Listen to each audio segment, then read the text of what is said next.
안녕하세요. 종자독서 한 주 빠졌고요. 72번 메타버스 3.0을 가지고 왔습니다.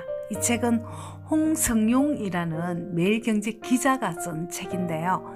네이버와 카카오를 비롯해서 애플, 구글, 메타 등 플랫폼 기업을 파헤치는 중이라고 합니다. 메타버스라고 많이 들어보셨죠? 작년에는 미국의 메타버스 관련주 로블록스라는 기업의 주가가 500% 이상 상승을 했다는데요. 메타버스라는 말만 들어가 있어도 주가가 들썩이는 한 해였다고 합니다. 국민의당 안철수는요, 10년 전에 로블록스에 2천만 원을 투자했다가 작년에 250억까지 갔다고 하는데요. 지금 반토막이 나도 얼만가요 이게? 후기 자본주의 시대는 돈을 이렇게 벌어야 하는데 10년 전에 어떻게 알고, 그죠? 그러니까 저나 여러분은 큰 부자는 못 되는가 봐요. 메타버스 이야기하면서 주식 이야기가 먼저 나왔죠. 솔직히 저는 이 책을 읽으면서 주식이 먼저 떠올랐습니다. 2020년에 회자돼서 정권가를 크게 달궜던 메타버스가 사실은 1992년 SF 소설, 그러니까 공상 소설에서부터 시작됐고 1999년 영화 매트릭스로 메타버스 시대를 예고했습니다. 매트릭스 엔딩 부분에 가면 이런 말이 나옵니다.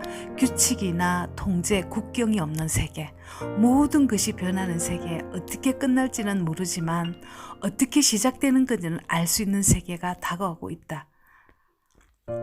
이 매트릭스라는 영화는 정말 의미심장했습니다. 누군가가 상상을 하고 누군가가 그 상상을 현실로 만들면서 인류는 지금까지 진화해 왔습니다. 1992년이라면 이제 겨우 인터넷 세상이 시작되던 때였잖아요. 30여 년의 세월이 흐르는 동안 수많은 자본과 인력과 에너지가 응축되어 있는 결과물이 바로 메타버스라고 합니다. 메타버스 1.0 시대는 인터넷이었고 2.0 시대는 모바일 시대, 스마트폰 시대였고요. 3.0은 메타버스 시대인데 지금이 초입이라고 합니다. 지금 10살 미만의 아이들이 완전한 메타버스의 세상의 주인공이 되는 거라고 합니다. 기술의 진보란 그런 것입니다. 앞으로는 가지만 뒤로는 다시 돌아가지 않는 거.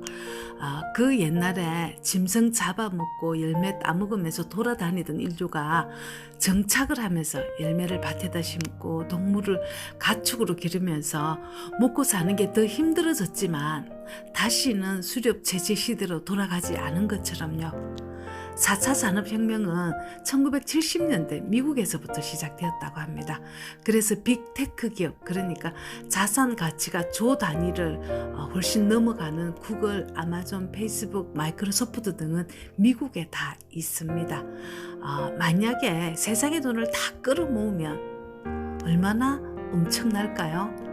농경시대부터 시작해서 산업화 시대, 지금 후기 자본주의 시대까지 자본의 파이가 엄청나게 커졌습니다.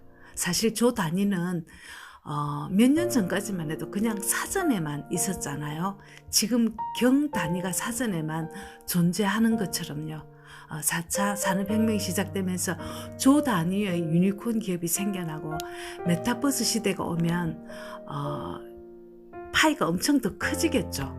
인간의 욕망은 이렇게 끝이 없습니다. 덕분에 인류가 잘 사라지긴 했지만요. 테슬라의 일론 머스크가 2017년도에 1,200억 원을 투자해서 뉴럴링크라는 프로젝트를 시작했는데 뇌와 컴퓨터를 연결하는 프로젝트라고 합니다. 이미 원숭이와 지실험을 통해서 성공을 했고요. 인간을 대상으로 시험 중이라고 합니다. 메타는 무엇인가를 초월했다는 의미고 버스는 우주와 세계를 뜻하는 유니버스에서 왔다고 합니다. 현실을 초월한 것, 다시 말해서 가상세계라는 뜻으로 확장이 되겠나요? 코로나 시대를 맞이해서 우리는 만날 수 없는 물리적 공간을 줌으로 연결했고 학교 수업도 다 줌으로 이루어졌습니다. 지금은 평면으로 만나지만 메타버스의 세상에서는 입체적으로 만나지는 세계라고 합니다. 각자 집에서 접속을 해도 실제로 어떤 물리적인 공간에 같이 있는 것처럼 느끼는 증강현실이라고 합니다. 화상회의 플랫폼 이야기만 나오던데 메타버스라는 단어를 끄집어낸 장본인은 다름 아닌 엔비디아의 창업자 젠슨 황입니다. 이 사람은 대만 사람인데요. 그는 앞으로 미래 20년은 공상과학과 다를 것 없는 세상, 즉 메타버스의 시대가 온다고 선언했습니다. 작년에 엔비디아 주식 많이 올랐잖아요. 자기 자신을 남에게 나타내기를 좋아하는 10대들은 자기 자신을 대신해서 아바타를 온라인상에서 활동하게 하는데요.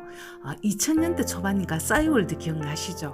그때 미니룸이라는 가상 공간에 친구 아바타인 미니미를 초대해서 놀고 그랬잖아요.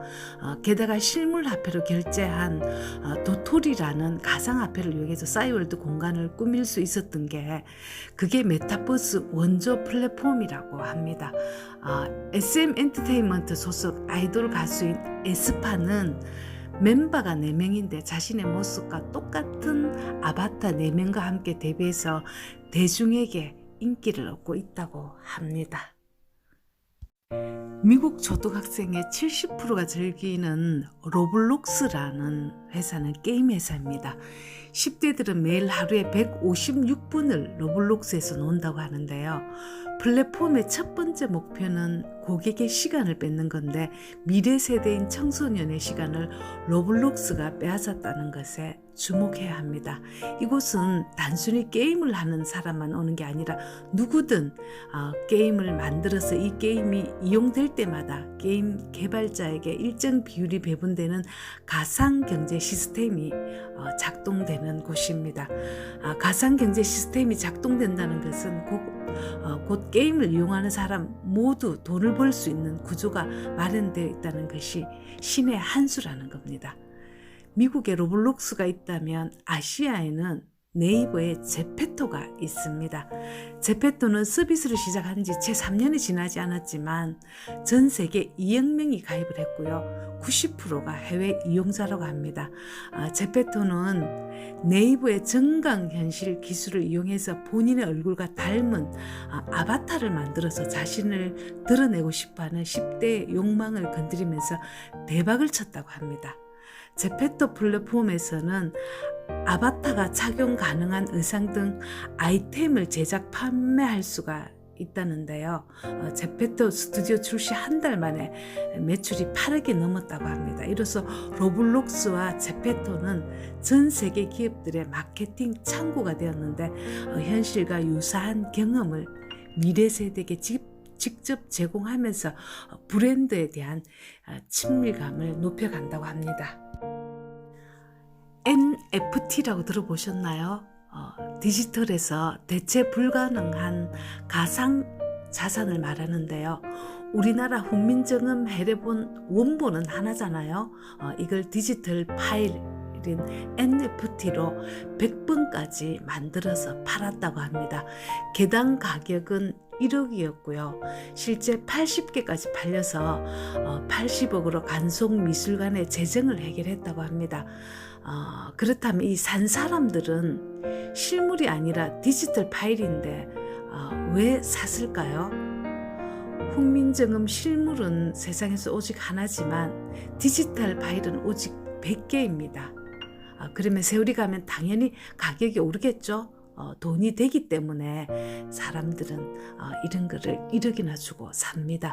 세계적인 그림들도 다 원본은 하나지만 디지털 파일로 만든다면 사람들은 돈이 된다고 생각하면 뭐든 하는 게 인간의 본성이잖아요. NFT는 블록체인에 저장되기 때문에 복제 자체가 안 된다고 합니다. 희소 가치 때문에 돈이 되는 이론입니다. NFT를 제대로 이해하기 위해서는 암호화폐를 떠올리면 됩니다. 어느 나라든 화폐는 중앙은행의 지배를 받잖아요.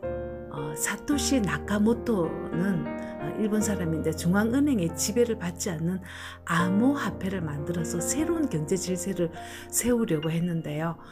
2021년에 1300조 원의 시가총액을 달성하고 나니까 제도권 안으로 들어와야만 했답니다.